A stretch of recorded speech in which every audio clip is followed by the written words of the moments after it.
Vítám všechny ty, kteří dorazili sem do Filozofického ústavu Akademie věd České republiky, do Jilské ulice, a i ty z vás, kteří nás sledujete u vašich počítačů, respektive prostřednictvím kanálu YouTube Comenius Online.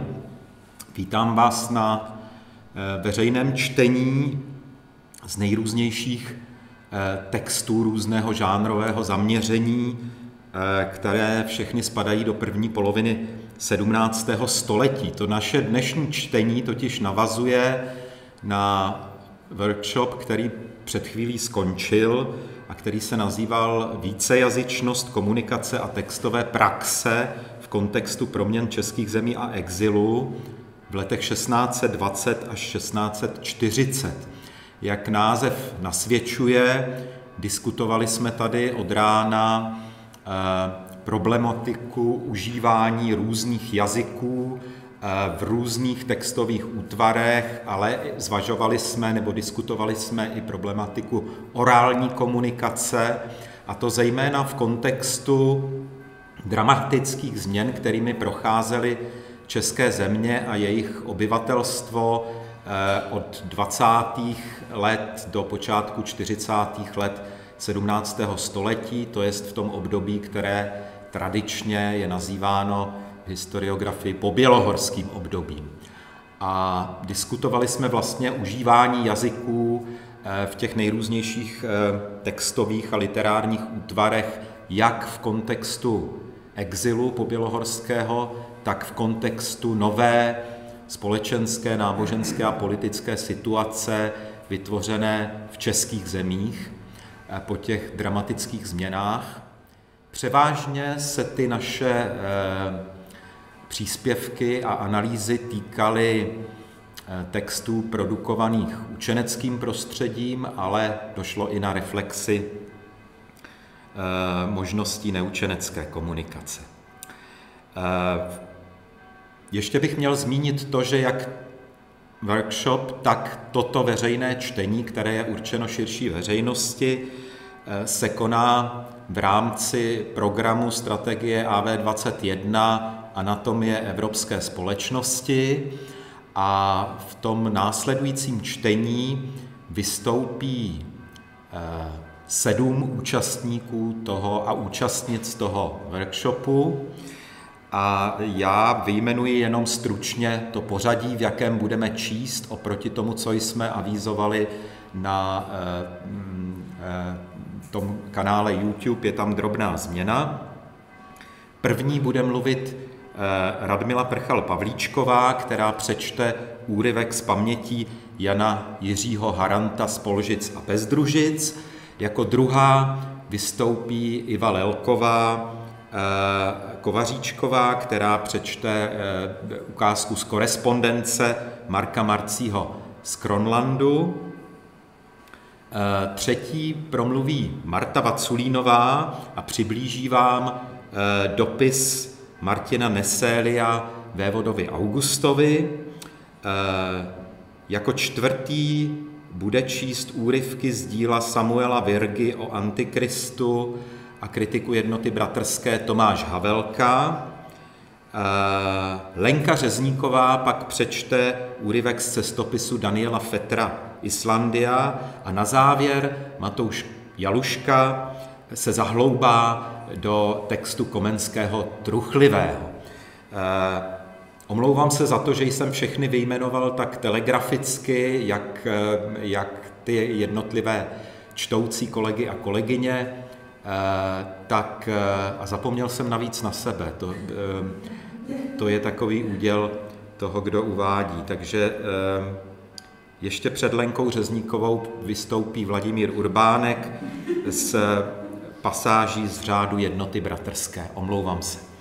A každý ten čtoucí vlastně si uvede stručně ten svůj úryvek, to dílo, ze kterého bude číst, a představí toho autora sám.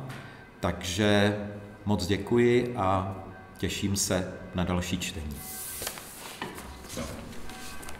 Dobrý den. Ráda bych vás pozvala ke čtení z paměti Jana Jiřího Haranta z Polžic a Bezdružic, které vznikaly mezi lety 1624 a 1648. Vybrala jsem ukázku z roku 1634, kdy Jan Jiří Harant se svou rodinou bydlel v exilu ve městě Hof v Kulmbašsko-Bayreuthském markrabství. A tato oblast se dostala doprostřed mezi švédsko-saskou armádu, která byla rozložena na severu, a císařskou na jihu a jihovýchodě v Chebsku a Smrčinách. Jan Jiří s rodinou byl situací zasažen do té míry, že téměř 2 roky ve svém novém domově v Hofu nemohl pobývat, utíkal se svými dětmi a ve společnosti dalších českých exulantských a místních rodin z místa na místo podle aktuálních zpráv o pohybech vojáků. Detailní Harantův popis jejich putování lesy, ukrývání se ve městech a sledování přesunu vojsk vrcholí dojemným líčením vypálení Lichtenbergu 11. dubna 1634. A ten bych si teď dovolila přečíst. V Lombensteinu jsme zůstávali 10 dní až do úterka po smrtné neděli, to jest den památný zvěstování Panně Marii. Na týžden zase jsme se do Lichtenberga podali, obě paní z Waldenfelsu, též paní Majorová a jiní měšťané. Tu jsme zůstávali až do pondělka po květné neděli, domnívajíce se, poněvadž nepřítel odjel, že bezpečně tu budeme moci pobejti. Tu v neděli květnou opět jsme zprávu dostali, že nepřítel silnou partaj k Šlacu poslal. V pondělí dostali jsme zprávu, že korpus 3masty městečko od nich spálené do Kroniku táhl. U večer předtím, 8 hodin po té zprávě, strojili jsme se zase z Lichtenberga vyjíti a své věci, poněvadž prvé v loších před nima zazděné nemohli zůstati, po ponebích a jinde jsme schovali a zastrčili. A vždycky, abychom spíše vyšli, jsem napomínal a své světničky přistrojený dolů, abychom šli, chodil. Ale paní z Waldenfelsu se hrubě nechtělo, vždy odkládala a na lepší noviny očekávala. Až popolední jeden z Plankensteinu, snad od nepřítele poslaný, přišel a pravil, že jest již korpus zase odtáhl. Velmi se z té noviny potěšili, ale nedlouho. Nebo po 4 hodině přišla taková novina, že nepřítel od Plankensteinu tvrzi jede okolo 50 koní císařských. Nejprv 2 napřed jeli, potom 4 a za nimi ostatní houf. Jak přední k stodolám přijeli, tak zapálili a potom v Schlachtordnung se postavili, šavle své vytrhli a troubiti dali. Tu všichni my byli jsme v převelikém strachu, nevědouc se kam díti. Já chtěl, abychom se s jinýma dali hned tu k Lichtenbergu do lesa a vrchu. Paní z Waldenfelsu nechtěla, že bychom jim do rukou přišli. Pana Sabina radila, abychom se všichni schovali na jedno ponebíčko malé, na kteréž ze světnice Zalštúben skrze díru, kteráž byla v dole při půdě udělána prostřed poličkou jako almárka mající, lezlo. Což jsme učinili a tam se schovali a po sobě dvířečky jako dno almárky zavřeli a před ní ještě sobě světnici k zastavení almárku prázdnou, prv od císařských vysekanou, přitáhli a se zastavili. A tu jsme seděli a Pánu Bohu se poroučeli a modlili. Že pak nepřítel jel k městu, jak k městu přijel, stodolu zapálil, od kterých se jiné zapálili, a oheň až do města šel po větru. Mé i paní z Waldenfelsu 2 mladší dcery pro Boha prosili, abychom vyšli a tu neuhořeli. Poněvadž jsme slyšeli, že lid křičel a prosil, aby hasili, ale žádného nebylo, neb každý se schovával, kde mohl. Tu když tak ty pany plakali a naříkali, vylez jsem z té díry, zas však tam jsem nechal zahrabaných v prstí 11 dukátů, svých 2 potřebných knížek, rukavic, čepice. A spatřil jsem, že nepřítel není v městě, než oheň, že již v městě hoří. Jsem odtud v rychlosti, co nejspíše mohlo býti, vyvedl a paní z Waldenfelsu sotva z té díry vytáhl a odtud do zámku jsme ušli. Však jak jsme tam vešli, již zámek taky hořel. Chtěli jsme ven ze zámku do lesa, ale nebylo možné, nepřítel všudy okolo města jezdil. Tu se nalezl jeden zedník, kteréhož Mátě bývala v podružství v domě paní z Waldenfelsu. Ten nás uvedl do zadního zámku, též před 4,5 létem vyhořeného. Ale zase již střechou křidelničnou pěkně a 2 věže při něm opatřen a dveře rumem zasypané a prkny zandané. Díl jich odhradil, takže jsme mohli skrze tu díru do lochu a sklepů podzemí vlísti. A tu díru jsme po sobě kamením zahradili, aby oheň za námi tam padati nemohl, tak abychom se od dejmu nezdusili. Tu vlízla paní z Waldenfelsu s dcerama svýma, tam já s dcerama svýma, pan Kaštpar z Waldenfelsu a mnoho měšťanů z obojího pohlaví. Já proto jsem se tam dal, že tak velký oheň z toho nedostaveného zámku nebude, jsem věděl. Neb jednom střecha a trámy spravené byly a půda žádná.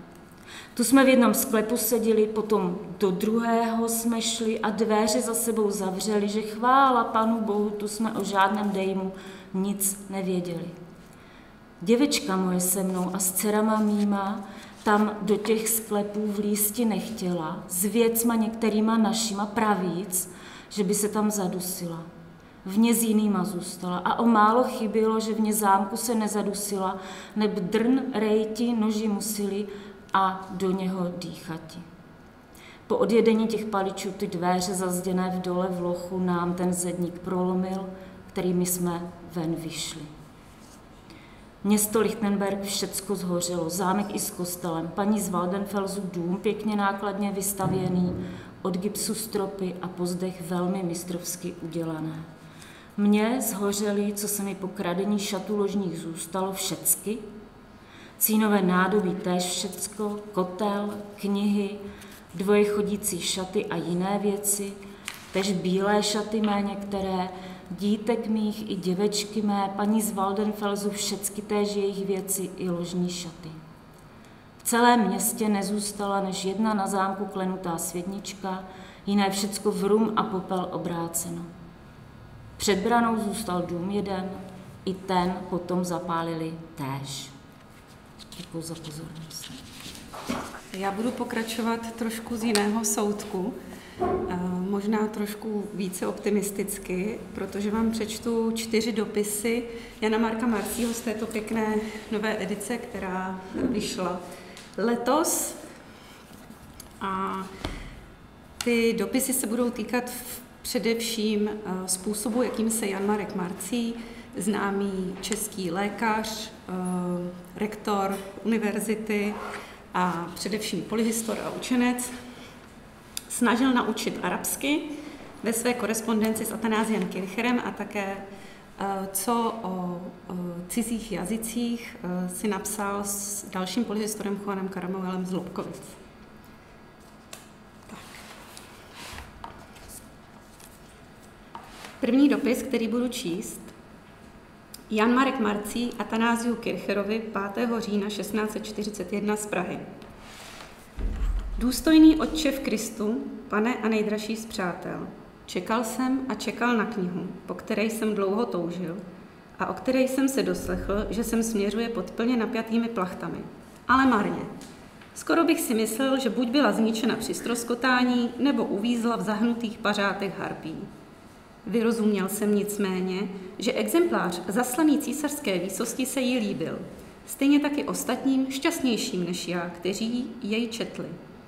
Pan hrabě Bernard však chtěl vás, důstojný otče, mým prostřednictvím upozornit, že kdybyste snad císařské výsosti do budoucna posílal spisy nebo knihy obsahující slova v řečtině, abyste neváhal poznamenat jejich překlad na okraj textu. Císařská výsost totiž těžko snáší, že břit jejího důvtipu naráží na taková úskalí, když postrádá překladatele a volný čas na vyhledávání ve slovnících. Ostatně tím, že jste vynaložil veškeré úsilí na luštění záhad, naplnil jste mé přání.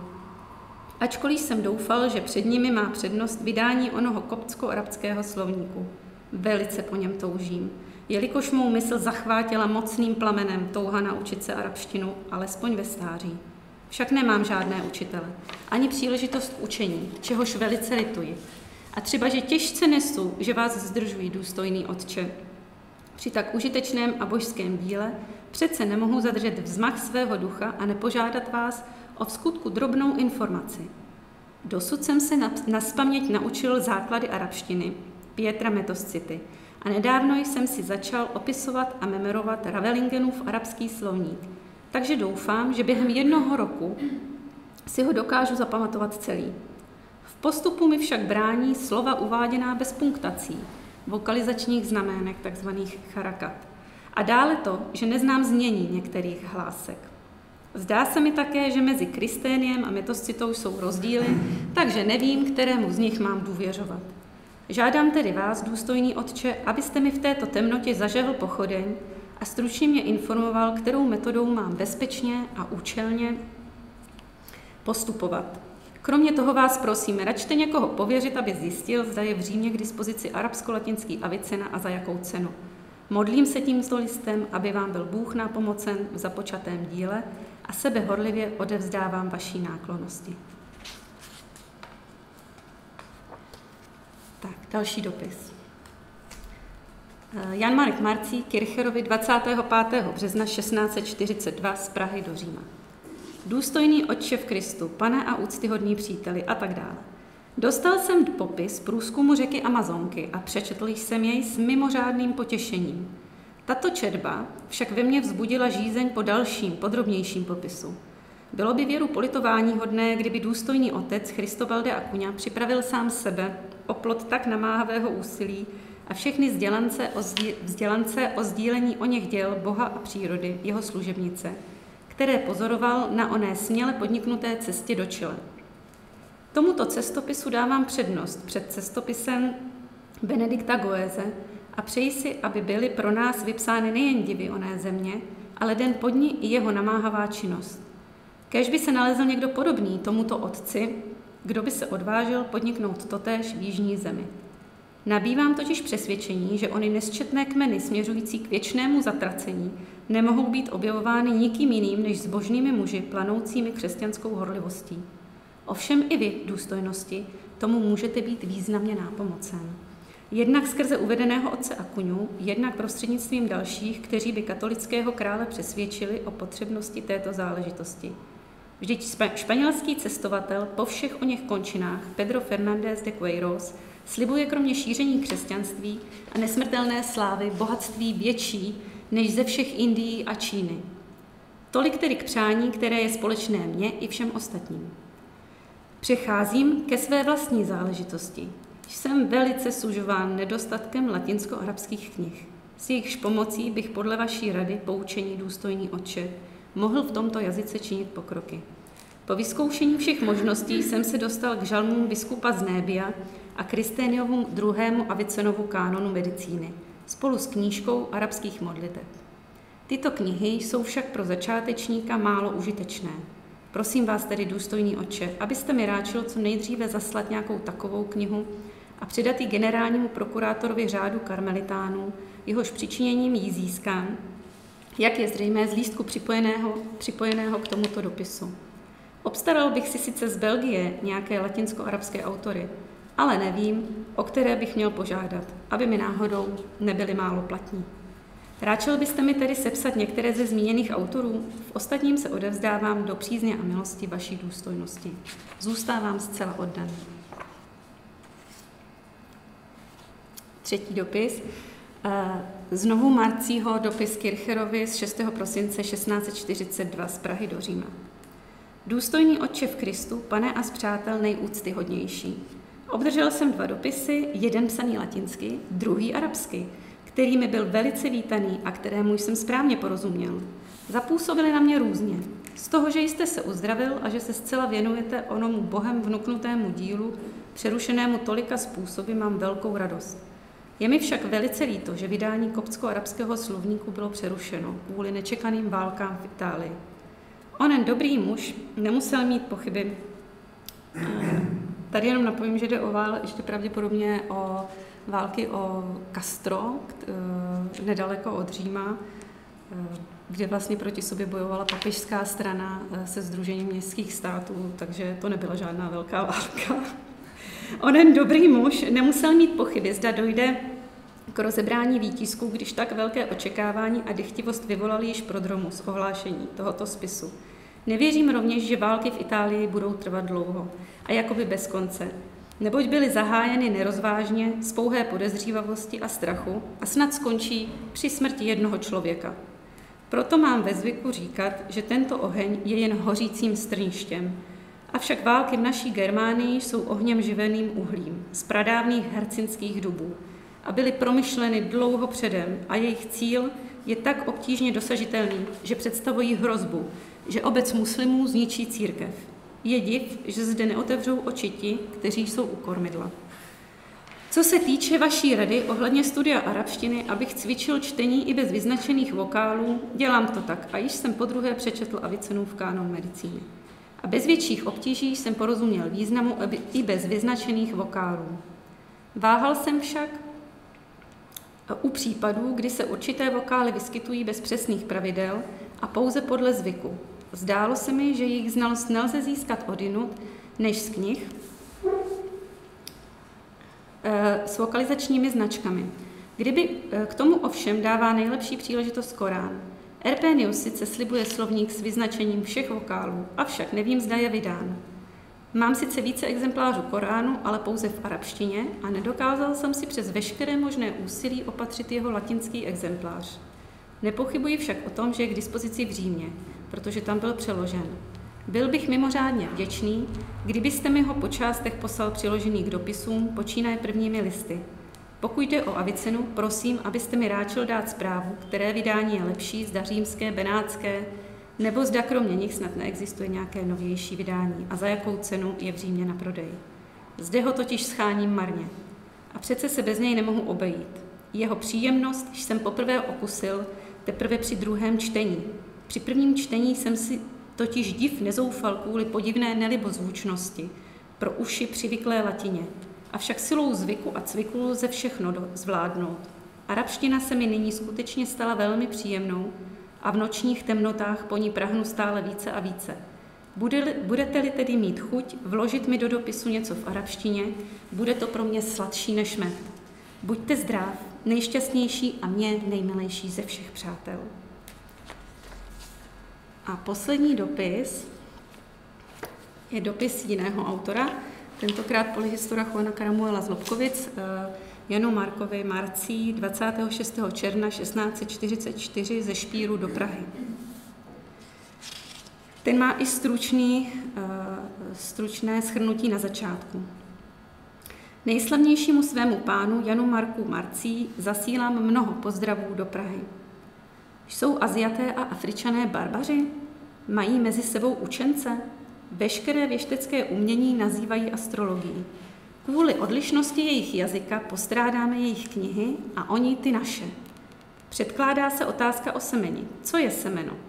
Zkušený a slavný muži. Tvůj dopis, slavný muži, jsem obdržel a s ním i naději na 2 knihy. Protože jsou tvoje, a tedy vynikající, budu je očekávat velmi dychtivě. A jak se domnívám, kdyby ne dříve, naleznu je na podzim ve Frankfurtu. Kvadraturu kruhu, vynalezenou Arabem, o níž ti píše náš důvtipný Kircher, rád prozkoumám. Osvítila-li snad východ ona pravda, která byla na tak dlouho západu odpírána, jsou mezi námi zajisté mnozí, kteří si myslí, že mimo jejich domovinu se nenalézá nic ušlechtilého či učeného.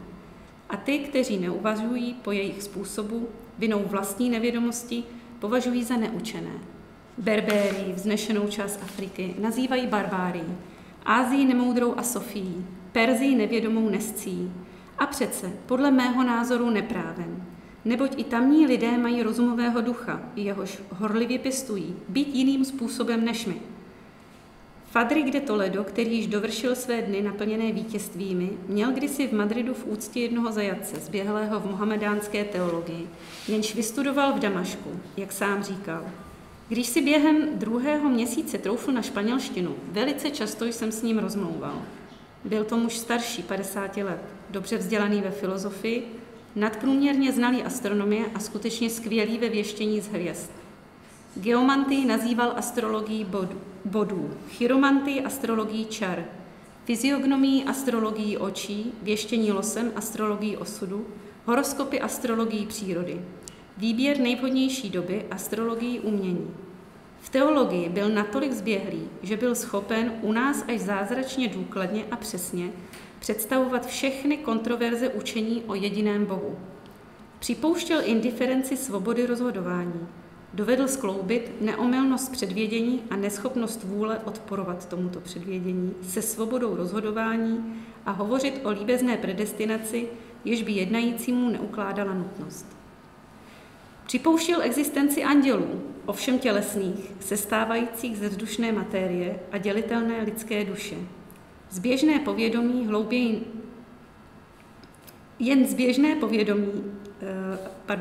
o tajích Trojice a vtělení měl jen zběžné povědomí. Hlouběji nepronikl ani do labyrintů morálky. Dozvěděl jsem se od něj, že knihovny marabutů a jiných vzdělanců jsou bohatě zásobené. Nicméně jen málo z našich knih mají přeložených do svého jazyka. Proto jsem pojal touhu předat Arabům několik svých logaritmických spekulací, ale zabránili mi v tom veřejné úkoly a nedostatek tiskařů. Přál bych si, aby se našel někdo, kdo by jejich myšlenky a vynálezy přeložil do latinského jazyka, aby je mohli využít i Evropané. Ach, kdyby onen tvůj Athanasius Kircher svou pílí či pílí svých přátel přeložil do latiny lepší z jejich filozofů a teologů, neboť i já hodlám co nejdříve vydat výbor z čínského pravopisu a v něm některé krátké, avšak zajímavé problémy způsobené jeho vlastnostmi, které mi byly zaslány přáteli z Portugalska před povstáním a které jsem svou pílí rozhřešil. Protože však kvadraturu kruhu splodil východ, tento královský porod budou následovat další spekulace, které se od původního základu odvíjejí. Zatímco pracuje k jejich porodu, ať se od nás neříká, že nečinně vyčkáváme. Po 4 optimistických listech se vrátíme do reality 30leté války. A já vám přečtu dopis, který napsal Martin Neselius vévodovi Augustovi z Braunschweigu a Wolfenbüttelu. Martin Neselius, mý jméno dnes prakticky neznámé, byl pobělohorský exulant, který vystudoval částečně v Uhrách a v Německu, působil jako učitel v Banské Štiavnici a poté v různých německých hancovních městech. V Rostocku na univerzitě získal titul poety laureáta, protože byl literárně činný a psal latinské básně a také překládal například poezii Martina Opice z němčiny do latiny. Dlouhá léta žil v Německu a živil se jako pedagog, ale když mu bylo 60 let, tak se rozhodl, že se vrátí na rodnou Moravu. Konvertoval ke katolicismu a s celou rodinou se vrátil zpět na Moravu a začal úplně jinou kariéru. Ale o tom tento dopis nemluví, ten vznikl mnohem dříve, a totiž v roce 1646. Tehdy byl Neselius v nelehké životní situaci. Poté, co odešel z místa prorektora v městě Mindenu, pomýšlel na lepší kariéru a získal titul magistra filozofie na univerzitě v Helmstedtu. Helmstedtská akademie Julia stála tehdy pod patronátem vévodů z Braunschweigu a Wolfenbüttelu, kteří byli tradičně jejími rektory. V době Neseliova absolutoria bylo v Helmstedtu neobsazené místo profesora poezie. Snad právě to měl na mysli, když psal vévodovi Augustovi z Braunschweigu a Wolfenbüttelu, po kterém se dnes jmenuje tamní slavná knihovna, prosebný dopis. Tento dopis je typickou ukázkou dobové rétoriky, která u moderních čtenářů může vyvolat údiv i úsměv. Ale zaměříme-li se na obsah listu, čteme mezi řádky svědectví o nelehkém údělu exulanta a intelektuála v době krátce před koncem 30leté války.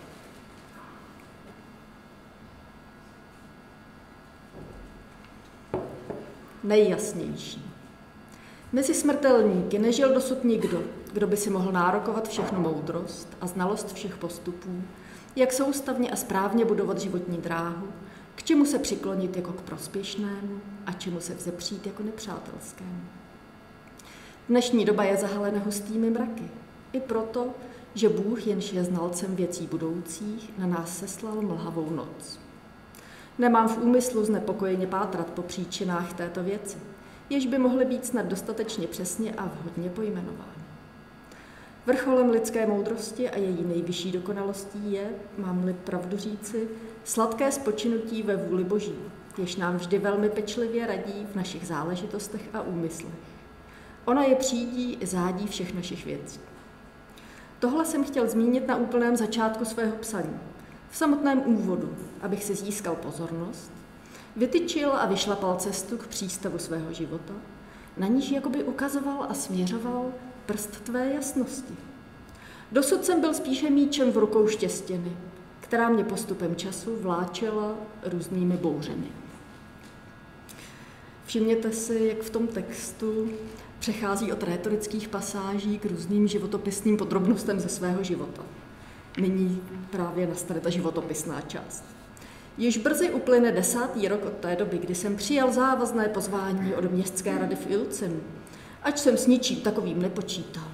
A doufal jsem, že budu moci pokračovat v právnickém studiu, které jsem tehdy z vlastní vůle započal v Rostoku.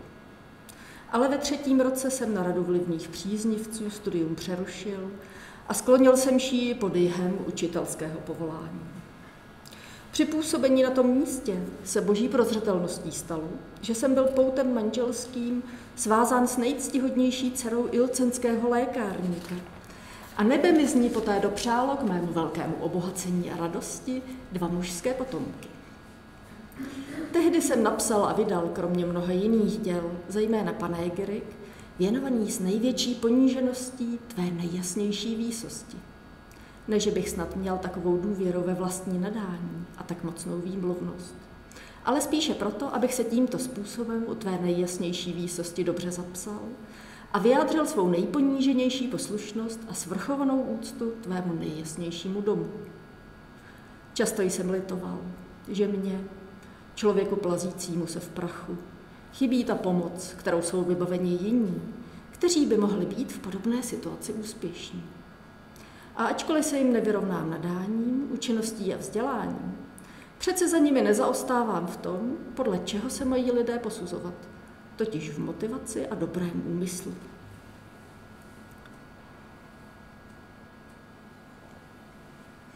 Z ilcenské školy mě pak povolala rada města Mindenu, abych zde jako zástupce rektora spravoval jejich školu.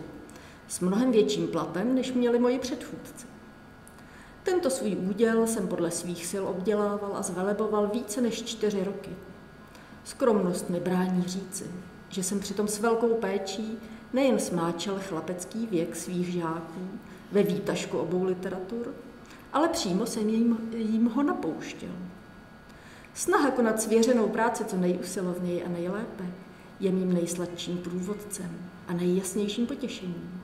Všude mne provází a neopustí mě po celý život, navzdory psímu zubu závisti a nepřejícnosti. V této funkci, to jest ve funkci mindenského prorektora, jsem také připravil první vydání svých básní a dedikoval jsem je nejctihodnějšímu a nejjasnějšímu arcibiskupovi Brémskému. Tak se stalo, že jsem se zapsal do povědomí nejctihodnějšího arcibiskupa i jeho rádců, kteří mi dávali naději na lepší uplatnění v rámci některé diecéze. V té době jsem totiž rezignoval na svou funkci z mnoha různých důvodů, zejména proto, že jsem do té doby byl nucen obývat nepohodlný a nezdravý dům, kde jsem častěji musel bojovat s různými nemocemi a dostal jsem se až na hranici ztráty vlastního zdraví, což by mi v životě nepřineslo nic dobrého. Abych zlepšil a upevnil své podlomené zdraví, přestěhoval jsem se ke svému dobrotivému tchánovi, lékárníkovi ve Verdenu. Ale ještě než jsem odjel z Mindenu, stihla můj dům obrovská pohroma a obrátila ho takřka vzhůru nohama. Moje nejdražší manželka byla zachvácena tak vážnou nemocí, že už ztrácela naději na uzdravení nejen ona, ale i sami lékaři. 20 týdnů byla upoutána na lůžko a skýtala žalostný pohled. Ale smilování a přízeň Boží mi ji přece navrátili. Tento majetek cennější než všechno zlato. Zatímco se má manželka potácela mezi životem a smrtí, u vědomí vlastní smrtelnosti jsem napsal 2 knihy, jednu v próze, druhou ve veršové formě. filologicky založenou meditaci a komentáře o smrtelnosti v různých básnických rozměrech. Zatímco jsem se snažil stabilizovat svou domácnost ve Verdenu, upevňoval své zdraví a zrovna se mi rýsovala příhodná šance na dobré uplatnění, stalo se, že můj dobrodinec a můj nejlaskavější pán, totiž arcibiskup, byl v zuřícím válečném zmatku žalostným způsobem zbaven nejen episkopátu verdenského, ale také archiepiskopátu brémského. Po nějaké době mě verdenská kapitola prostřednictvím svého písaře povolala a tázala se mě, zda bych chtěl přijmout místo rektora jejich školy. Řekl jsem, že se ho nezříkám, pokud by se Bohu zlíbilo, a byl bych legitimně jmenován. Totiž pokud by se postarali, aby stávající rektor, muž již téměř 80letý, téměř nevidomý a jak sám přiznával, prakticky neschopný pracovat s mládeží, dostal odškodné, které žádal, totiž 1000 zlatých. Rektor odmítal opustit svůj úřad i dům, který obýval 30 let, a nechtěl odejít, dokud mu nebudou ty peníze vyplaceny. Věděl totiž, že ctihodná kapitola má omezené finance a možnosti a nebude pro ní snadné potřebnou částku shromáždit. Záležitosti tedy postupovaly pomalým, takřka želvým krokem a celá věc se protahovala a dosud není v dohledu žádný výsledek.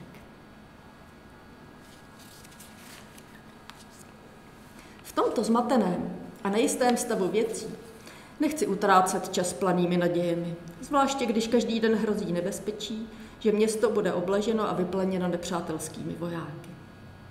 Proto se utíkám k tobě, nejjasnější vládce, jako k posvátné a poslední kotvě.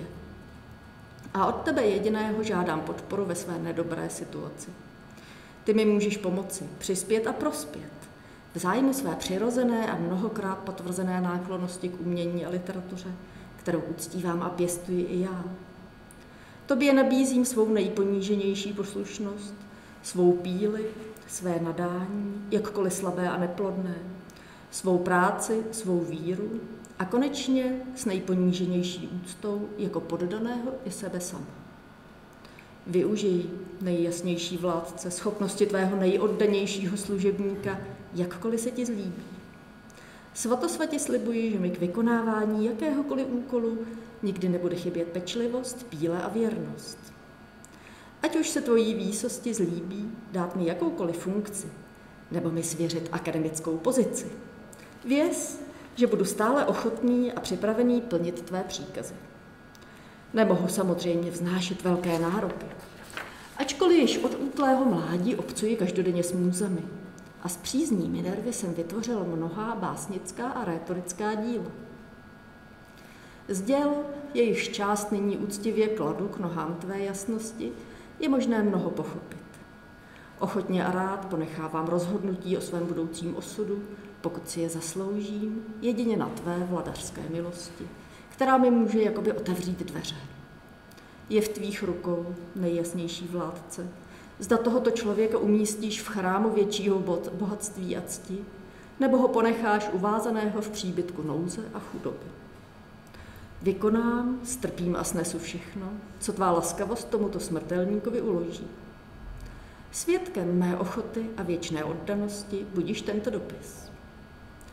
Komu by se dalo sloužit s větší ctí než takovému vládci, kterého nejen naše Německo, ale celá Evropa považuje ve ctnosti za rovného králům a obdivuje pro jeho až téměř božskou vzdělanost?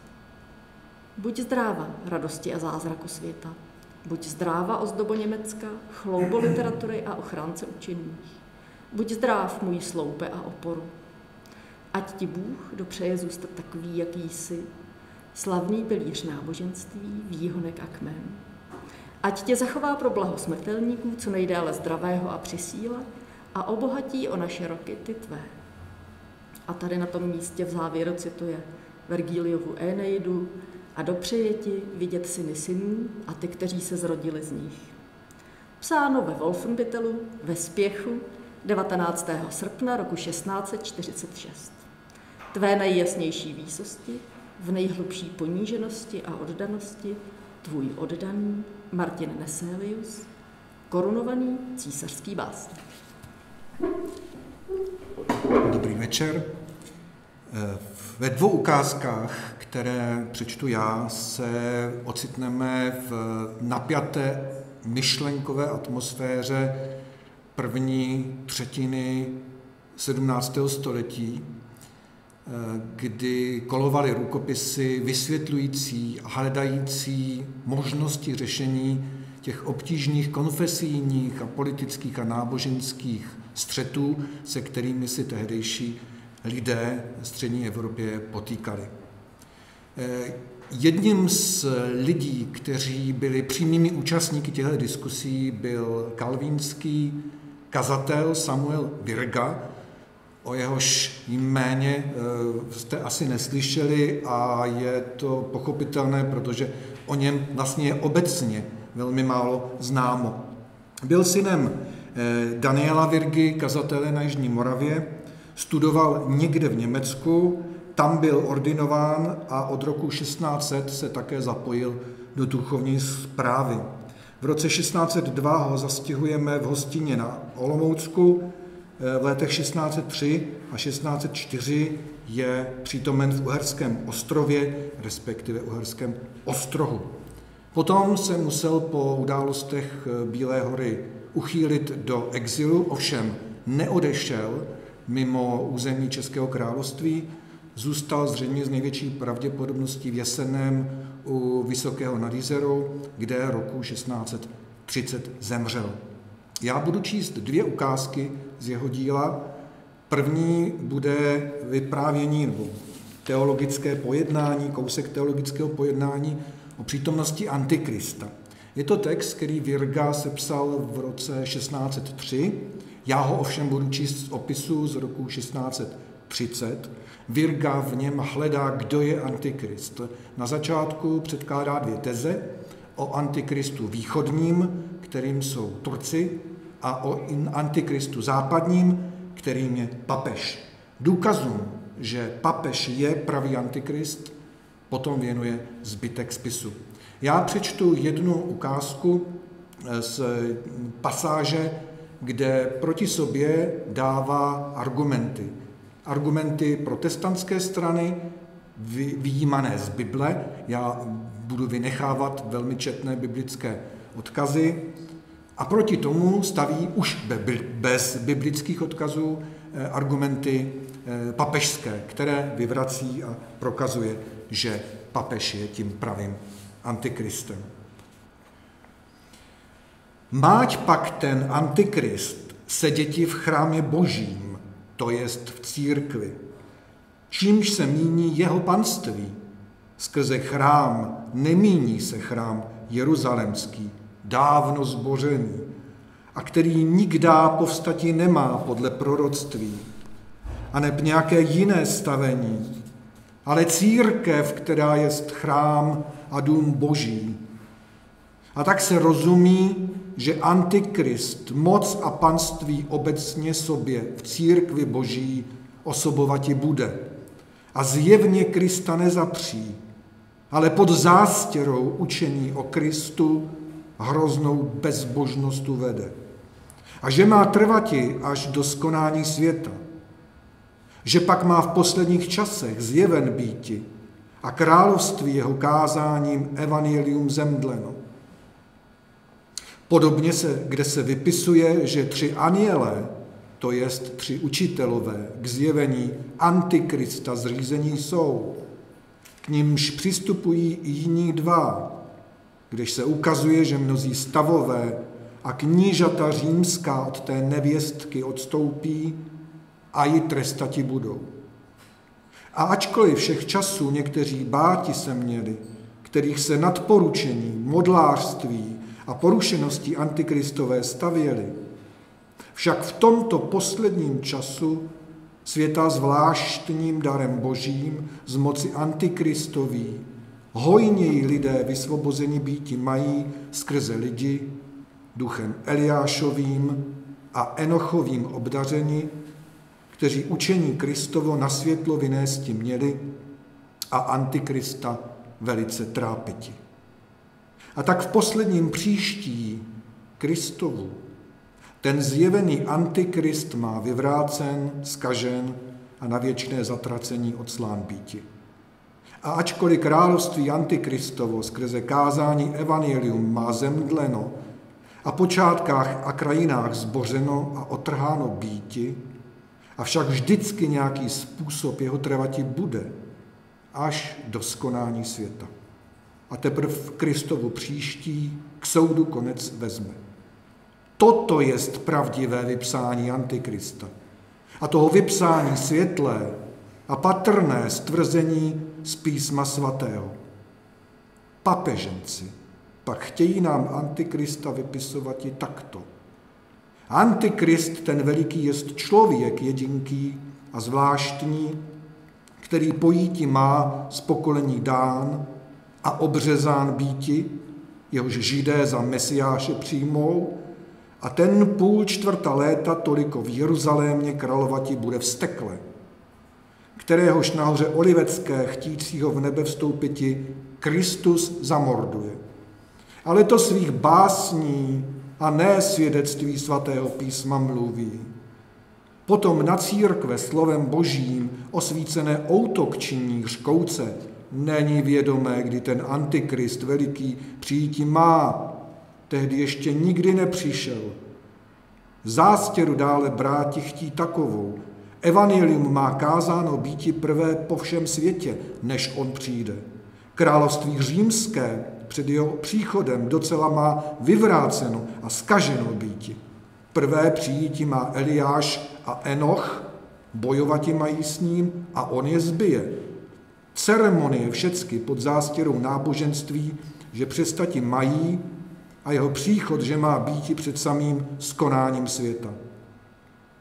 Ty i jiné těm podobné věci o Antikristu smyslili a k tomu písma svatého některá svědectví a řeči otců svatých zle natahují, že ještě Antikrist není zjeven, ale teprve zjeven býti má, který nemá panovati církvi Kristové, což se zjevně s písmy svatými potýká. To vše činí jen za tou příčinou, aby lid oklamávajíce na to namluvili, že papež tím Antikristem není. Ale poněvadž jsem ukázal, co by byl Antikrist, pojďme a přistupme také hledati, kdo jest ten a na koho se to vypsání trefí. Pravím pak, že papež a římský biskup jest ten veliký Antikrist. A toho potvrzují důvodem tímto. Komu to vypsání Antikrista vlastně se trefuje, ten jest Antikrist. A papeži a římskému biskupu po smrti Řehoře Velikého a vraždě Mauricia císaře vlastně se trefuje to vypsání Antikrista. Druhá ukázka z toho vzepjatého stylu Samuela Virgy bude mnohem konkrétnější.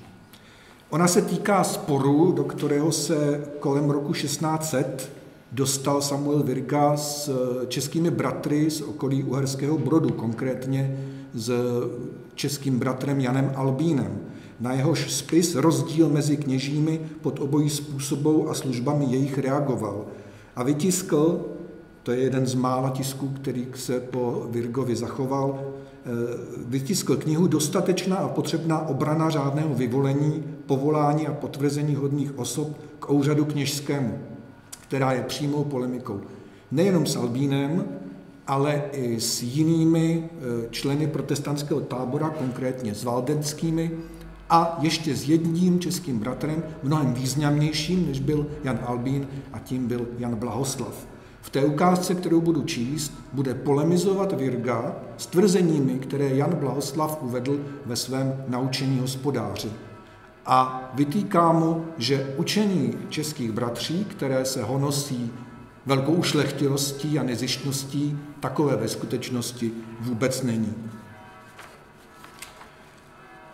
Dokládá bratr Albín, že za to, totiž výkony kněžské bratří, nic nežádají a neberou. Ale když dokládá, že nic neberou, chybuje z míry. Nebo proč položili v konfesí své, list 113, že mají opatřování býti slušnou živností a potřebami, I když nic nežádají a neberou, proč to psali? Co se domnívají bratří, že nevíme těch míst, v níž desátky berou? Kde nabrali takových dvorů, popluží, rolí, zahrad, luk, vinic, štěpnic, chmelnic, množství krav, volů, ovcí, sviní, pěkných koní, až se 4 jako páni vozí na pěkných vozích a pacholata proti nim vzhůru rapíry drží a v vozu ručnice? Na koho medle 4krát do roka sbírají kněží? Komu tak mnoho každým vejročním slavnostem od žita, pšenice, hrachu, ječmene, másla, piva, vína, slepic, husí, zajíců, vepřů, zvěřiny, ryb a jiné špíze na vozích přivážejí od několika mil? K tomu pod plášti nesou více, nežli na voze kněží přivezou v roce jednou. Kde jste tak mnoho místy zahrad a rolí nabrali, že nemohouce jich vzdělávati, musíte prodávati? Co toto, nic nebéřete? Ale řeknou snad, od křtů, od dávků a pohřbů nic nežádají a neberou. Což, když zvláště povýšeným dítky křtí a oni jim dárky pod palcem v rukou podávajícím na památku dávají, neberou jich? Což, když oddávají 3, 4 jídlo, k tomu 2 nebo 3 mázy dobrého vína jim přinesou, neberou? Ale víme místo, v němž jim jeden měšťan poručil 1000 zlatých a druhý 500, které hned nejprve jim odečteny jsou, a vzali a neberou prý. Víme místo, kde k sboru poručení dáno za několiko set a vzali jej. Ale snad řekneš, nic nežádají, než sami dávají jim. Aj, výjimeť místo, kde jednomu pánu svých syna pohřbovali. Ten, když poslal bratru 30 zlatých, zase odeslal je a vzkázal, že oni neberou, ale darmo slouží. I srozuměv pán, že se mu málo zdá, poslal mu 60 a vzal je bratr. Nepraví již, že darmo slouží. Ale slyšme, co píší v naučení, list 76, tak přeplňování se ovšem obžerství, opilství, hodování mlsů i přisolování z obyčeje popíjení na noc perných a zapálčivých jídel. Odkud to mají? Před nimi žádný nezachoval? Tak kdo tak nádherně v sbíraných obojcích, čečeraní a fiflování v pěkných šatech, na pantoflíčkách z kordovanu a jinak uhlazení chodí jako bratří, čehož sami zapříti nemohou. V naučení list 75. I odkud to mají, poněvadž nic nežádají a neberou. To liž jest, darmo jste vzali, darmo dejte.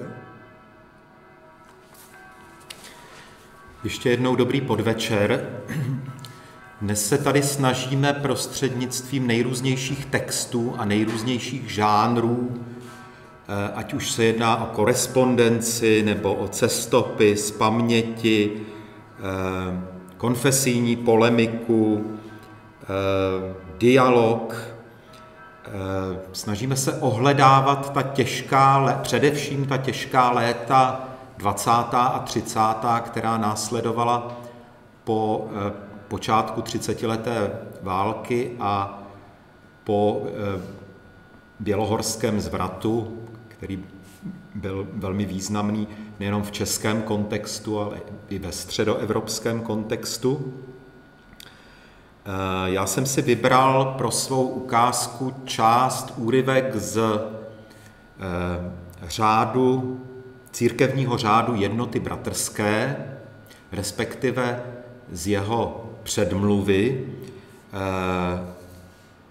Právě v těch těžkých letech počátku 30. let představení Jednoty bratrské starší a kněží se rozhodli, že vydají svůj církevní řád tiskem. Do té doby byl k dispozici pouze v rukopisu a v takovém centru toho bratrského exilu v polském Lešně roku 1632 toto české znění řádu jednoty bratrské opravdu vyšlo pod titulem Řád církevní jednoty bratří českých podle učení Kristova a příkladu prvotní církve ku pobožnému ostříhání hned v původu vyzdvižený, nyní pak z příčin hodných vůbec vydaný. Proč se jednota rozhodla, že po letech, kdy ten řád užívali v praxi a byl k dispozici v rukopisné podobě, proč se rozhodli, že ho vydají?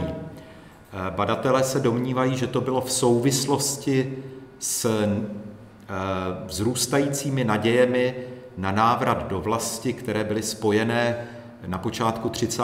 let především s úspěchy švédské armády, švédského tažení ve střední Evropě a také s přechodnou přítomností saské armády v Čechách. Už již ve změněné politicko-náboženské situaci, kdy bylo jasné, že exulanté se natrvalo do českých zemí nevrátí, o rok později, v roce 1633, vyšla i latinská verze tohoto řádu. Ten latinský překlad, rozšířený překlad, vlastně nově zpracovaný, pořídil Jan Amos Komenský a zároveň paralelně k té latinské verzi vyšla i německá verze. Takže i tento kontext byl pro nás dnes důležitý, protože jsme diskutovali vícejazyčnost, ale já se přidržím té původní české verze, která je z těch 3 jazykových verzí nejjednodušší a nejkratší a přečtu úryvek, který líčí počátky jednoty bratrské, vysvětluje, proč jednota utvořila samostatné církevní společenství a odtrhla se od kališníků. Všímá si počátku i jakéhosi řádu v rámci jednoty.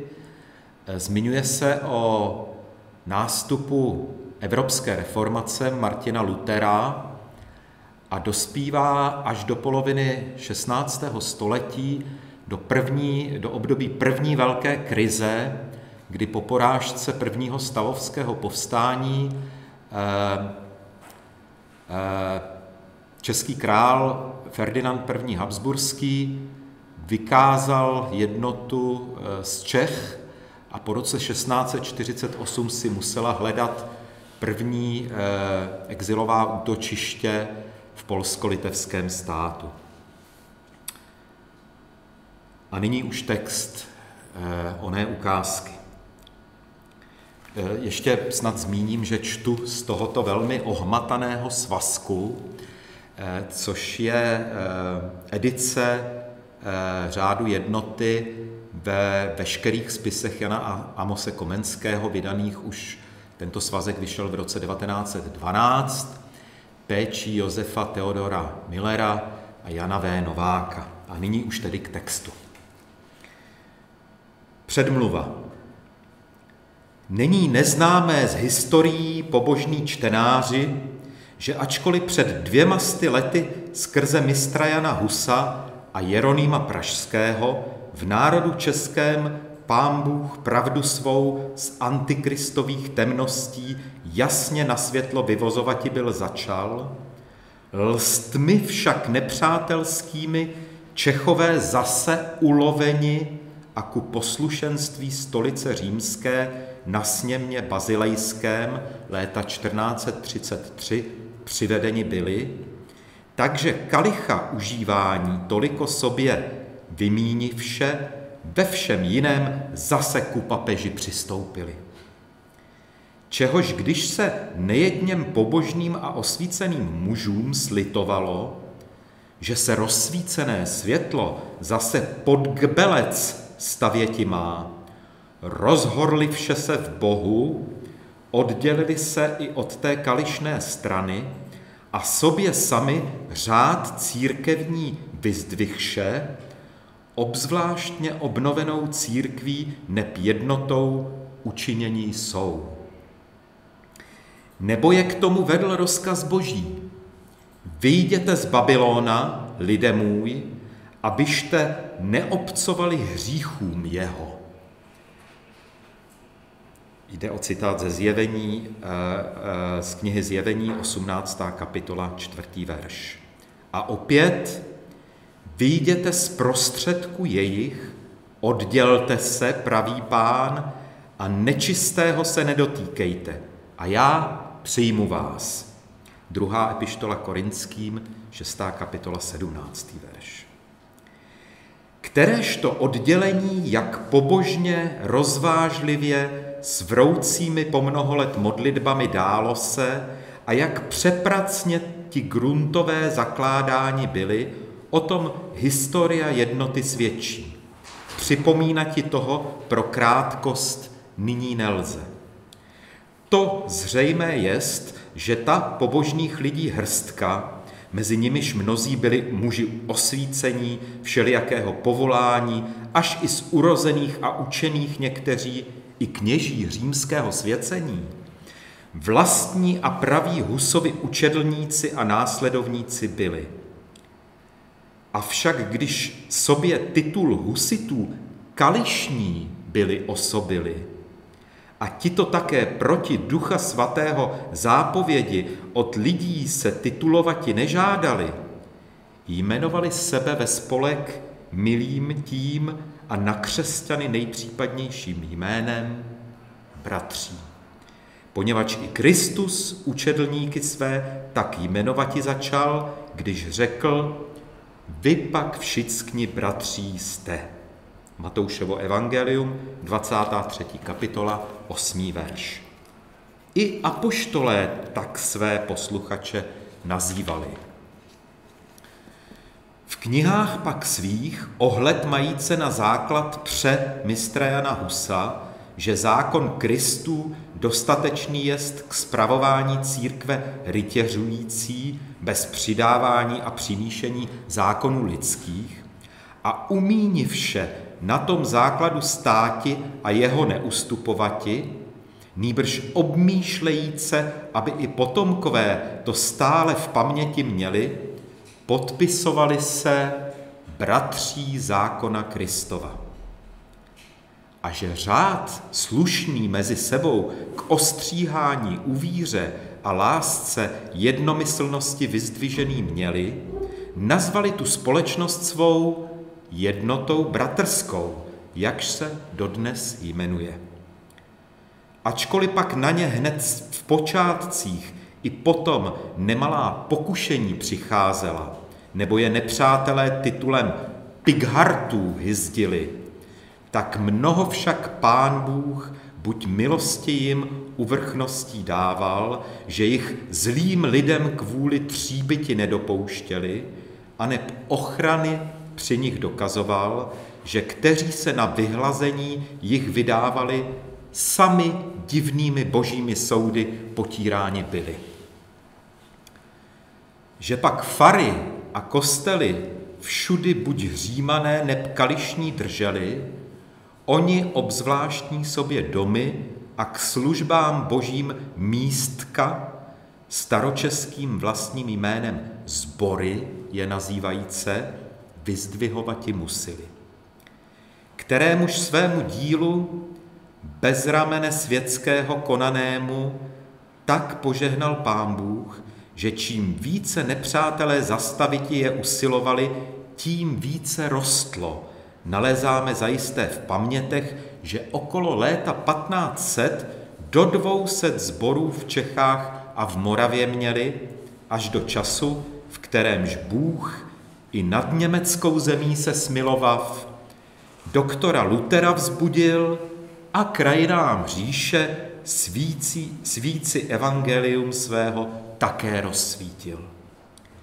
Kdež předkové naši několikrát k Luterovi i jiným v říši slavným církve učitelům vysílavše, v učení víry jednomyslnost nalezli, strany pak řádu a kázně mezi sebou od nich schválení a potvrzení přijali.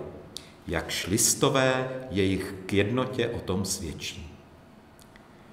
Když pak léta 1548 Ferdinand král ze stavů některým statky odjav, církve míst těch rozptýlil a z zemí svých vypověděl, oni do koruny polské se obrátivše, i tam některé sbory páně založili.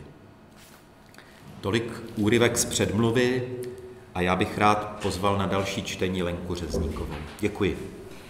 Pro tuto příležitost jsem vybrala úryvek z cestopisu dalšího exulanta, českobratrského tiskaře Daniela Vetra ze 30.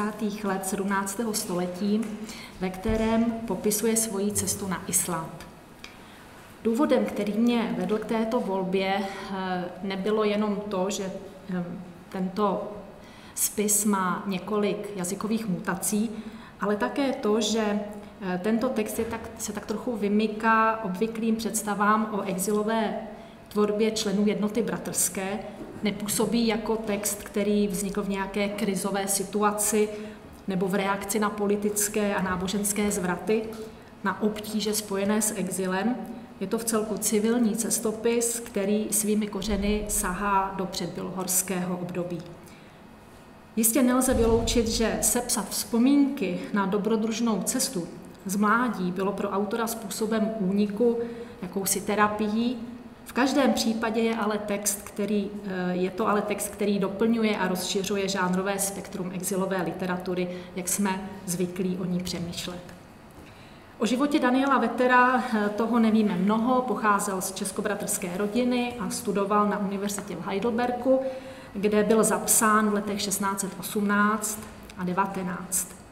Už tehdy, coby student, se stal učitelem češtiny nejstaršího syna Friedricha Falckého. Ve studiích pak pokračoval v Leidenu, ale roku 1632 ho už zastihujeme spolu s dalšími exulanty v Lešně, kde pojal za manželku Kristinu Poniatovskou, schovanku Jana Amose Komenského, která proslula svými kontroverzními vizemi z let 1627 až 1629.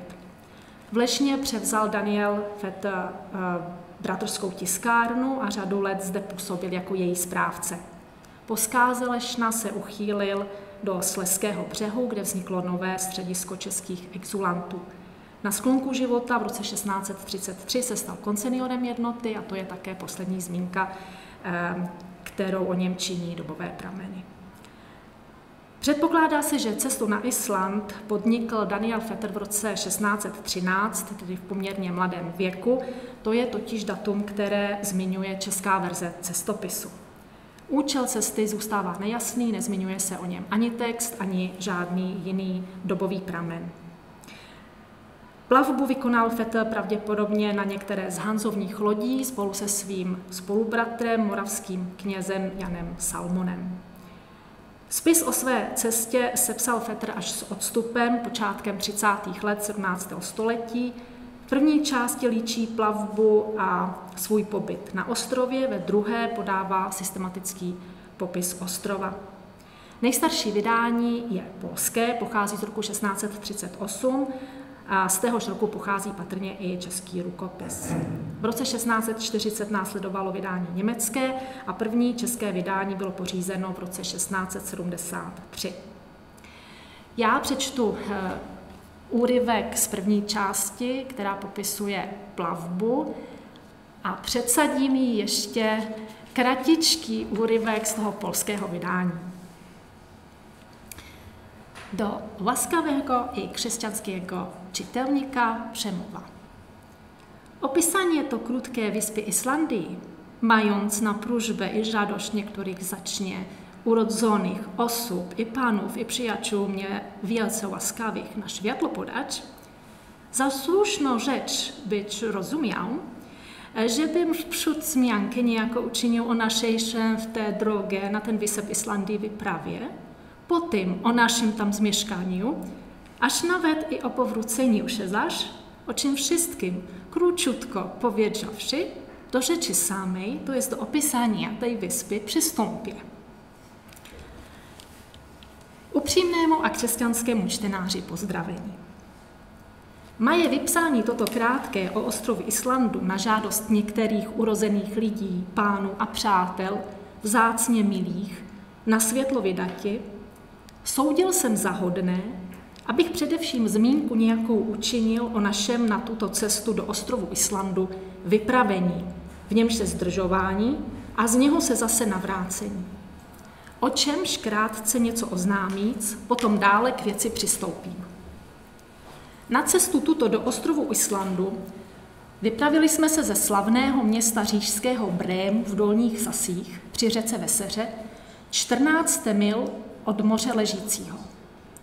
Od tohoto města plavili jsme se na malé lodi ke 2 šífům, kteříž od města 6 mil na řece již jmenované stáli a do Islandu plouti měli. Na ten jeden z nich vstoupili jsme na den božího vstoupení dobrého větru dostávše, pustili jsme se s pomocí boží a s vzýváním jména jeho svatého na moře a tu již pořád bez všelijakého stavuňku plavili jsme se až k Islandu. Na té cestě víc zarmoucených věcí, nežli veselých a potěšitelných, jsme zakusili. Veselá sic a potěšená věc byla, že v 9 dnech tak daleko jsme připlouli, že jsme Island, kterýž to okolo 400 mil od Brému vzdáli jest, z předního konce nejen znamenati, ale dosti dobře spatřiti mohli. Ale i to s zarmoucením, neveselým a nebezpečenstvím smíšeno bylo. První nebezpečenství měli jsme od loupežníků mořských, kteříž druhého dne našeho se plavení na nás natrefili a za námi na velikém šífu se hnali, my pak plachtu horní na prostředním sloupě kvůli a vystřelení jejich z kusu velikého jsme spustiti museli, domnívajíce se, že by konfojové nějací, to jest průvodcové mořští byli. Ale když k nám blíže připlouli, spatřili jsme, že loupežníci jsou, již jsme se velice lekati a báti počali, pročež kdo co lepšího a obzvláštnějšího měl, do poslamek, obuví, zabednění v šífě a jinam, kamž kdo nejlépe věděl, schovali. Ale mimo naději Bůh je zdržel, že k nám k samým nepřiplouli, než vidouce šíf chatrný propustili nás. Sami pak jinou stranou se pustili a na druhý šíf, kterýž též do Islandu ploul, přitrefíc, za ním se hnali až do samého večera. Ale vše nadarmo, protože těch lotrů šíf tak dobrého běhu neměl, jako těch druhých. Druhá žalostná věc, anebo nebezpečenství, byla nemoc mořská, kteráž nemálo také, ale velice nás trápila a rmoutila. Nebo několik jich stonalo, i kupec, s nímž jsme se byli vypravili. I marinář, sám také bídný, byl a v nemnoha dnech, jakž jsme se na ostrov dostali, umřel. K tomu jeden z pomocníků jeho, jenž jen den a 2 noci toliko stonal, na šífě umřel, kteréhož hned na vrch šífu vytáhli a do truhly zabednili, chtějíc jej rádi někam k břehu přivésti a pochovati, čehož však dovésti nemohli. Nebo moře tudíž a hned ten den bouřiti se počalo. Vítr odporný odtud, kamž jsme se plaviti měli, tak silně vál, že znamenitou bouři na moři způsobil. V ten čas, nechtějíc, abychom zase zpátkem hnáni byli, divně sem i tam za 4 dny a 3 noci lavírovati, to jest sem i tam, bokem plaviti a točiti se museli. Když se pak moře upokojiti nechtělo a my vždy s tím mrtvým nikdež k břehu připlouti jsme nemohli, spustili jsme jej po provazích do moře. Kam jej vítr zanesl, nevíme, než také to, za to máme, že jej dřív 3 hodin někde na břeh, kterýž však ještě 6 i víc mil od nás vzdáli byl, vyvrhl. K večeru ta bouře se upokojila a vítr zase prvnější se navrátil. I připlouli jsme šťastně s boží pomocí v pátek po svaté trojici na druhý konec Islandu, k straně západní, do zátoky, kteráž jest blízko Helgapeldu. Helgapeld jest kostelík neveliký s farou, mající jméno od hory a údolí, kteréž blízko toho kostelíka jest trávníkem pěkným porostlé. Mezitím na té cestě, když se moře upokojilo a Island jsme dobře již viděli, byli někteří Hanslováni, totiž, kteří nikdy v Islandu nebyli, od těch, kteří tam prvé bývali. To pak Hanslováni takové bylo. V sazení byli každý z nich jeden po druhém na provaz, po skřípci 3krát do moře vpuštění a pohřížení, a když je z vody vytáhli, tedy mylím hlavy mořskou vodou a provazem velikým ruky stloušti je mydlili. Tak podobně i s námi zacházet chtěli, ale my, vidouc nepříjemnost takové lázně, ovšem pak nebezpečenství, nebo kdyby se kdo provazu dobře nedržel, snadno by z něho do moře spadnouti mohl, a než by jej oni odtud zase vytáhli v tom čase, nebo by se dokonale utopil, anebo dobře vody napil. Raději jsme se jim vyplatili. A za příčinou hanslování toho nezastavují se, ale v nejsilnějším plavení je vykonávají. To a tak krátce o vypravení se na tu cestu. Dobrý večer. Já jsem Matouš Jaluška a budu číst z truchlivého dílu 2. od Jana Amose Komenského. Vracíme se do období krizí a hrůz a vracíme se k někomu, kdo tyhle všechny věci zažívá exemplárním, příkladným způsobem. Komenský pěkně trpí právě v truchlivých, v dialozích, které se odehrávají uvnitř člověka, mezi jeho vírou, rozumem, mezi jeho truchlením, ve chvílích, které zažívá on sám, když musí pryč ze svého působiště, když se musí ukrývat v letech 1623, 1624, ve stejné době, kdy píše Labyrint a vůbec. Ve slavném dopisu Petru Montánovi, ve kterém shrnuje svoje dílo, Komenský o těchto časech píše, že mraky běd kolem něj houstly. Snaží se z nich vyhlédnout a ti truchliví jsou právě takovým pokusem, který možná není úplně úspěšný, dokonale, 100%, ale Komenský se aspoň snaží. Přečtu úryvky ze začátku truchlivého dílu 2.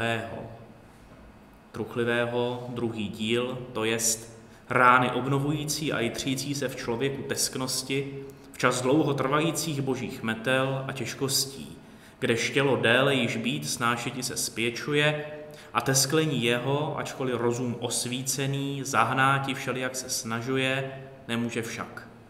A jako ani víra, až Kristus opět se ozva dokonalou jemu ku pozbytí hrůz a nabití mysli dobré cestu ukazuje. Hovoří truchlivý.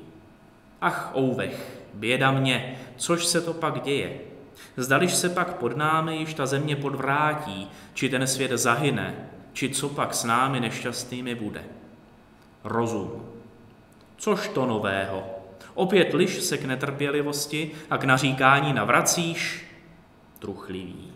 Ach, nenavraceti liš se k naříkání, když se bídy nejen zase navracují, ale i tak ukrutně rozmáhají, že žádného potěšení, žádné rady není, leč zoufati sobě, běda nám hříšným. Rozum. I však spak již sobě byl dal odtušení předešle a slíbils, že míle trpěti chceš, cokoliv Pán Bůh dopustí. Truchlivý. Co nás předešle potkávalo, bylo ještě snesitelné, ale nyní nesnesitelné věci, nesnesitelné naprosto přicházejí. Co tak nesnesitelného? Zdaž sám nevidíš? Já toho nevím, jak povědí ti. Slov mi se nedostává, nebo všecky bídy, válka, meč, hlad, mor, zajímání, vyhánění, etc. nám hříšným na hlavu se zhrnuli. Všecko to prvé bylo a již z toho byl oželel. Oželel, protože se polehčení a vysvobození slibovalo. Ono pak, čím dále, tím hůře. Půl druhého jsme opět léta v bídách těch strávili a nercili, konce nevidíme. Ale propast jakousi bezednou před sebou spatřujeme, do níž padáme čím dál hloubě. Nebo co v tom čase lidí pomordováno, co pozajímáno, co hladem, morem, zimou a nahotou, hořem a žalostí, strachem a děšením pomřelo, co chrámů odjímáno, co kněží vyhnáno, co vyššího i nižšího stavu lidí ochuzeno, co jich vězením a trápením rozličným, aneb také chytrými svody o duše připraveno. A není na tom světě k vzpomožení naděje žádné. Ujímá-li se kdo toho od východu nebo od západu, všecko se trhá. A sami ti, kteříž praví, že nám pomáhají, loupežemi, pálením, mordováním a zajímáním, ach nastojte, nás hubíce do největších bíd uvozují. Ti pak, kteří nás pod ukrutným svým jehem drží, více se proti nám nevinným jitří a zlobí, pravíce, že rebelovati nepřestáváme. K hrdlům již sáhati a na pořád hubiti se strojí. Běda nám hříšným Čechům a Moravanům, což jest již činiti, kam se díti, leč uteci někam pryč, než kam, an všudy ten oheň plápolá. A kudy? An cesty a stezky všecky loupeží a nebezpečenství plné. Tu pak pod ustavičnou pastí, jak zůstati, a každého okamžení smrti a zahynutí čekati. Slova se zase chápe rozum. Jak jest koli, přece mi jest divná tvá netrpělivost. Kdyby ty sobě udatnou mysl vzal, nedbal by toho, nech by se chvílo v světě, jak by chtělo, stál by nepohnutý předce a díval se na ty vichřice, jeho ne-li s veselou, aspoň s trpělivou myslí. Truchlivý.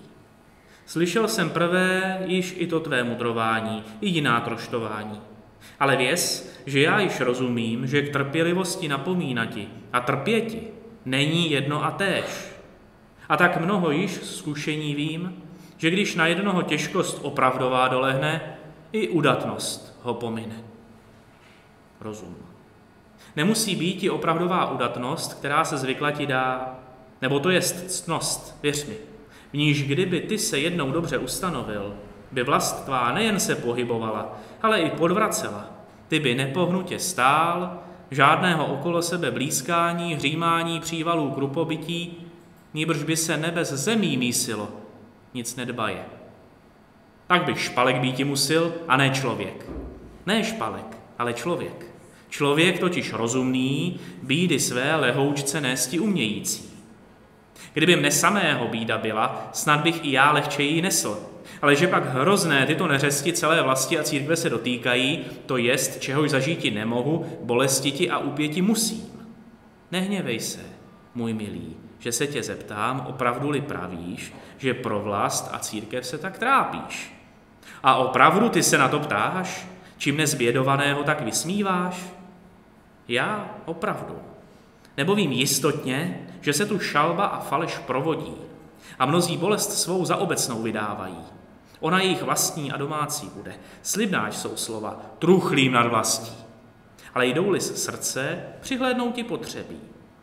Polus, slovutný na onen čas komediantník, když v Athénách tragédii strojil, žalostný způsob prokázati měl. Dal sobě málo předtím umrlého syna svého tajně přinésti. Na nějž hledě a roztoužit se, opravdovým pláčem a naříkráním to teatrum naplnil.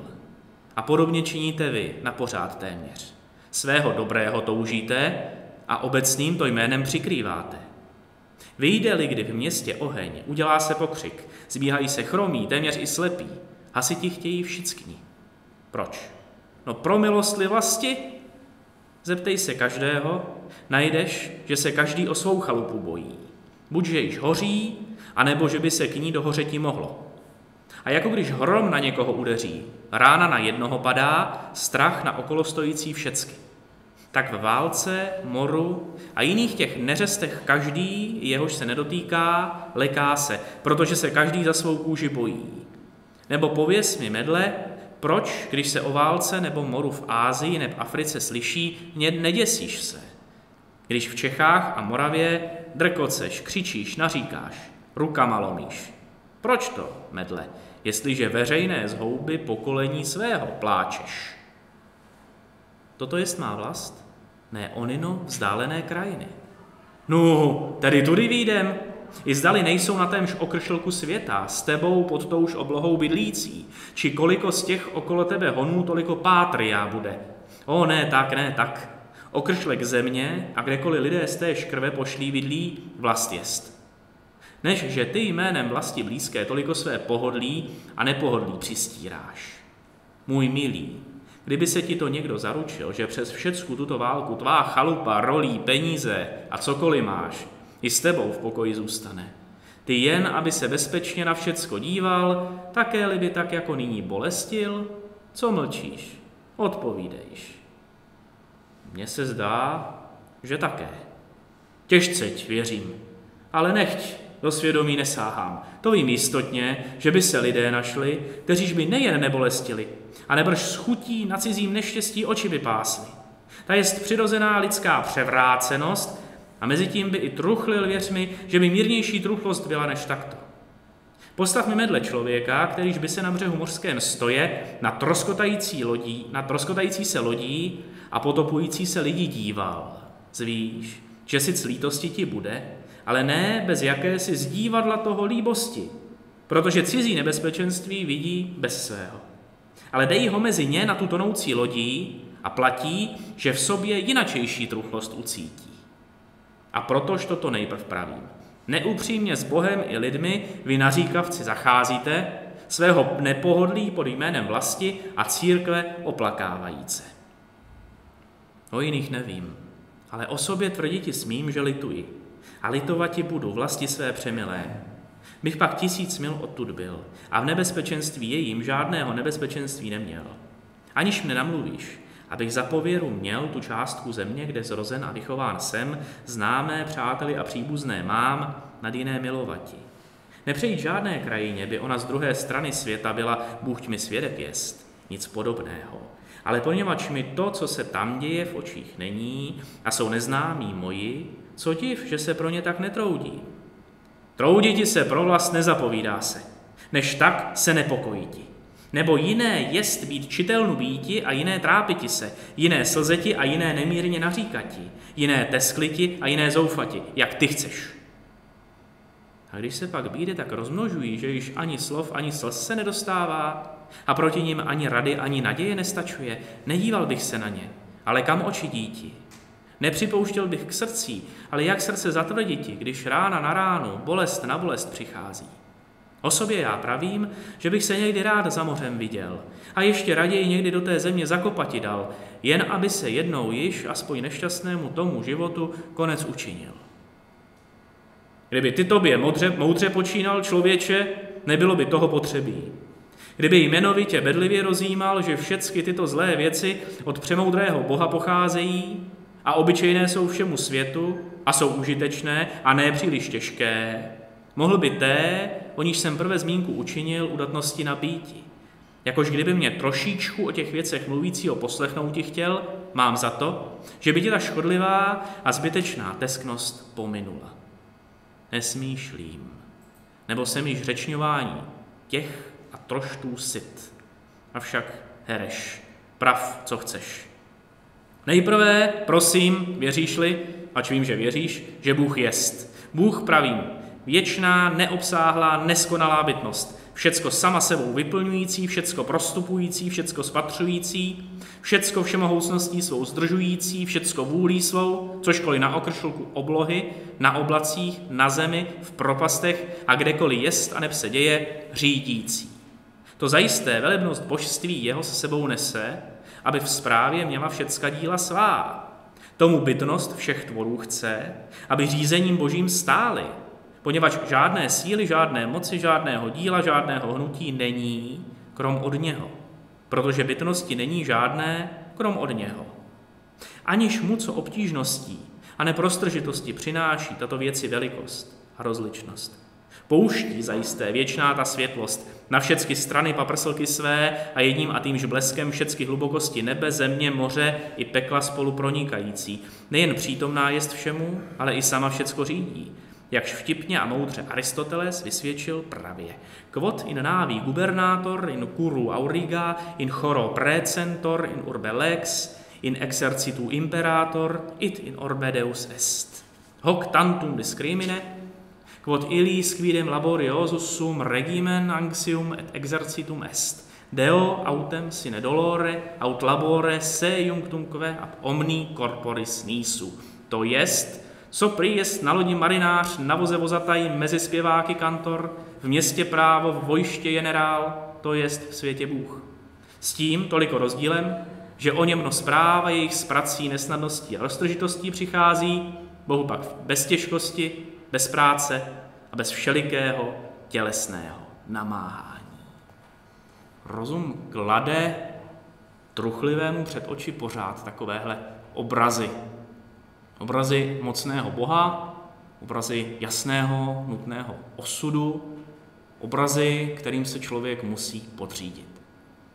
Truchlivý se nepodřizuje, pořád se nepodřizuje a pořád truchlí. A truchlí až do chvíle, než se mu ten Bůh, ten kormidelník loďky a vůdce vojska zjeví sám a chopí se ho nějak, aspoň na chvíli ho rozveselí. To už tady bylo. Na konci toho prvního, truchlivého. A taky na konci labyrintu světa a Lusthausu srdce. A vůbec všude možně. Komenský v tom zmateném světě, kde se dějí hrůzné věci, tam, kde jsme my, i na druhé straně glóbu, chodí v takovýchto krocích, ve kterých se potěšuje, pak zase truchlí, mezi tím něco píše. Česky, latinsky, německy, jak je to zapotřebí. Tolik k dnešku, našemu dnešnímu workshopu, který se právě téhleté mnohojazyčnosti a různým účelům, kterým texty v různých jazycích čtené lidmi z různých tradic slouží, věnoval. Děkujeme za pozornost a já sem zvu Vladimíra Urbánka, který to dal celé dohromady. Děkuji moc. Mně už nezbývá, než poděkovat všem účastníkům jak dnešního workshopu, tak hlavně tohoto čtení. Poděkovat Radmile Prchal-Pavlíčkové, Ivě Lelkové Kováříčkové, Martě Vaculínové, Lence Řezníkové, Tomáši Havelkovi, Matouši Jaluškovi, i Janu Malurovi, který tady v tomto bloku nečetl, ale účastnil se našeho workshopu.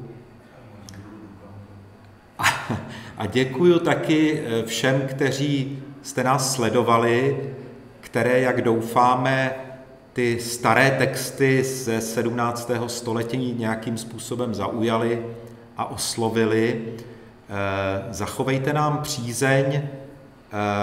YouTube kanál Comenius Online je zřizován a spravován oddělením pro komeniologii a intelektuální dějiny raného novověku Filozofického ústavu Akademie věd České republiky a já doufám, že se časem sejdeme při jiném takovém podobném čtení, ať už bude online, anebo bude někde v nějakém sále, ať už ve Filozofickém ústavu nebo v nějaké literární kavárně. Ještě jednou pěkně děkuji a přeji pěkný večer.